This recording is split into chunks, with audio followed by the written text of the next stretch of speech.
11 heures, Marcory. Bané et ses amis jouent au football ce mardi matin au lieu d'être en salle de classe.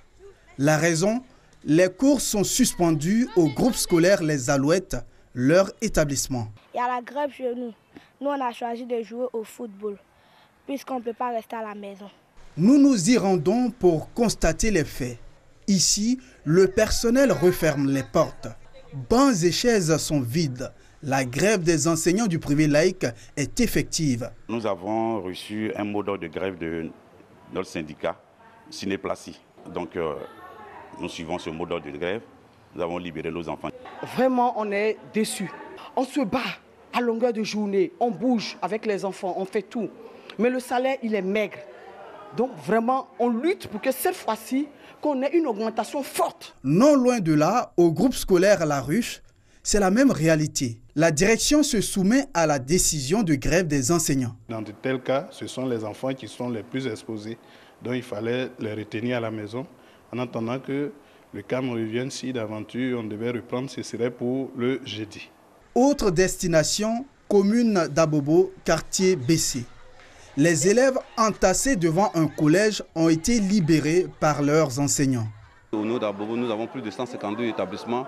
Il y a 5 qui sont publics et les autres, c'est le privé. Chaque établissement a un responsable. Donc, chaque responsable se doit de faire appliquer la grève. Pour ces élèves et la direction des études, c'est une situation difficile. Nous sommes en classe de 3e, ça ne nous arrange pas. On a des examens à passer pour qu'on puisse avoir nos BPC. Les professeurs ne font pas cours. Ils viennent, ils constatent et puis bon, après ils disparaissent l'un après l'autre.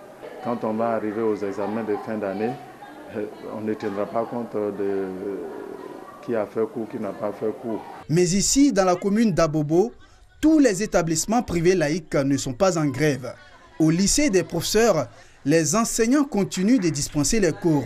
Il n'y a pas de problème. Tous les professeurs ont été présents et tous les élèves sont pratiquement venus. Depuis le mardi 21 janvier dernier, le syndicat des enseignants et personnels du privé, Cinéplacie, sont en grève pour une période indéfinie.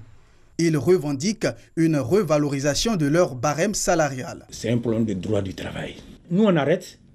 Le ministre Kandia et le ministre Abinan, ils n'ont qu'à se mettre d'accord. Le papier que chacun doit faire, qu'il le fasse, qu'on le signe et qu'on nous donne notre barème mise à jour. Et puis c'est tout. Nous nous rendons à présent au ministère de l'Emploi et de la Protection sociale, pointé du doigt par le Cinéplacie.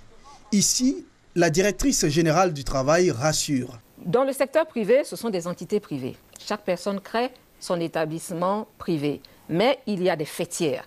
Vous avez des organisations d'employeurs, vous aurez le groupe des employeurs et vous avez des organisations syndicales qui portent la voix des travailleurs. Donc ce sont ces deux groupes-là qui s'asseyent pour s'accorder sur le barème. Mais dès que le barème est entériné par l'arrêté du ministre après leur accord, tous les employeurs et tous les travailleurs sont tenus de le respecter. Vous ne pouvez pas faire moins, mais vous êtes libre de faire plus. Le ministère de l'Emploi a pris en charge cette question depuis 2016 et il travaille efficacement en collaboration avec plusieurs autres ministères, dont le ministère de l'Éducation nationale, et puis envoyer durablement la paix sociale dans nos écoles. Tous nos efforts pour entendre le ministère de l'Éducation nationale, de l'enseignement technique et de la formation professionnelle sont restés vains.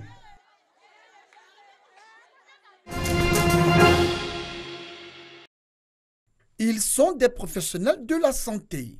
Leur rôle, délivrer les médicaments prescrits par un médecin ou tout autre professionnel de la santé habilité à le faire. On les appelle pharmaciens.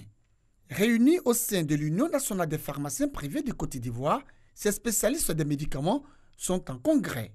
Objectif, faire le bilan de la mandature 2015-2019 et dégager les perspectives de leur union. Il s'agit essentiellement donc de pouvoir plancher premièrement sur la couverture maladie universelle, ensuite les acquis et le renforcement du groupement d'intérêt économique des pharmaciens de Côte d'Ivoire. Et enfin, nous avons travaillé bien sûr donc au renforcement de la communication en faisant voir beaucoup plus notre profession pour que l'UNPPCI soit aujourd'hui incontournable en Côte d'Ivoire. L'UNPPCI face aux nouveaux défis de la profession pharmaceutique, la CEMU, thème choisi pour ce congrès de l'Union des pharmaciens privés. La couverture maladie universelle, une nouvelle perspective qui s'ouvre aux pharmaciens. Occasion pour le représentant du ministre de la Santé et de l'Hygiène publique ainsi que celui du Premier ministre d'inviter les pharmaciens à accepter les adhérents de la couverture maladie universelle. Nous attendons à ce que les pharmaciens puissent s'impliquer dans l'atteinte de l'objectif, dans la résilience de notre système de santé, pour que les médicaments puissent être disponibles. Parce que nous aussi, notre défi, c'est vraiment la disponibilité des médicaments, parce que sans médicaments, on ne peut pas se soigner. Depuis la mise en œuvre effective de la généralisation progressive de la couverture maladie universelle, les pharmaciens de Côte d'Ivoire ont joué un rôle essentiel à l'engagement qu'ils ont pris et qu'ils ont respecté. La couverture maladie universelle est une réponse à une question de santé, puisqu'il permet aux populations les plus démunies d'accéder à des qualités de soins. Ce premier congrès qui se tient sur 2 jours sera également l'occasion pour les pharmaciens privés de renouveler les instances de leur union.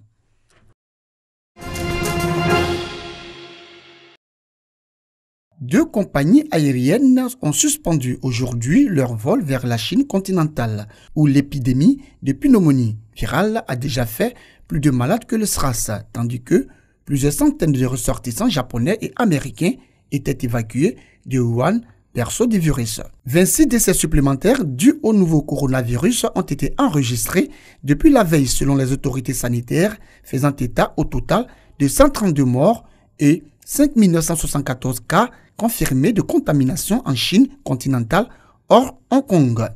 Un chiffre qui dépasse désormais le nombre d'infections enregistrées lors de l'épidémie de SRAS, syndrome respiratoire aigu sévère, en 2002-2003.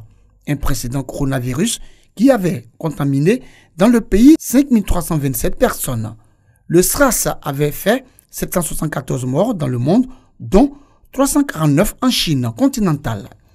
Si l'essentiel des contaminations par le nouveau virus a eu lieu en Chine, une quinzaine de pays sont également touchés, les Émirats arabes unis faisant état mercredi du premier cas avéré au Moyen-Orient. Signe d'un durcissement des mesures de précaution à l'étranger, British Airways a annoncé mercredi la suspension immédiate de tous ses vols vers la Chine continentale. La compagnie britannique précise suivre la consigne du Royaume-Uni qui, à la suite des États-Unis et de l'Allemagne, notamment, déconseille à ses ressortissants tout voyage dans le pays. Dans la foulée, la compagnie indonésienne Line Air a annoncé faire de même. La compagnie hongkongaise Cathay Pacific, l'américaine United Airlines et Air Canada avaient déjà annoncé leur intention de réduire leur desserte.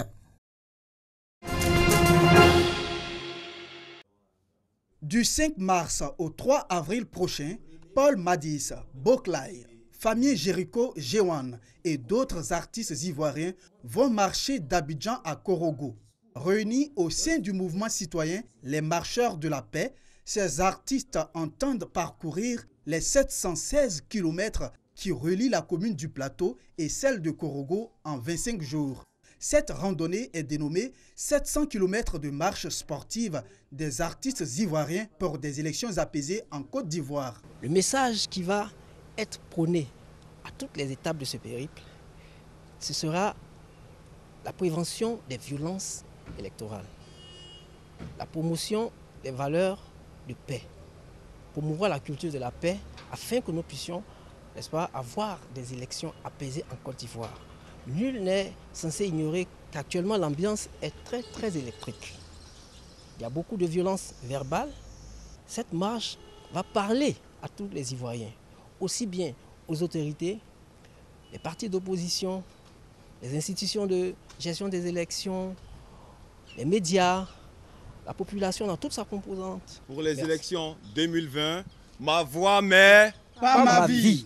Les marcheurs de la paix comptent effectuer 35 km par jour et partager des messages de paix avec les populations.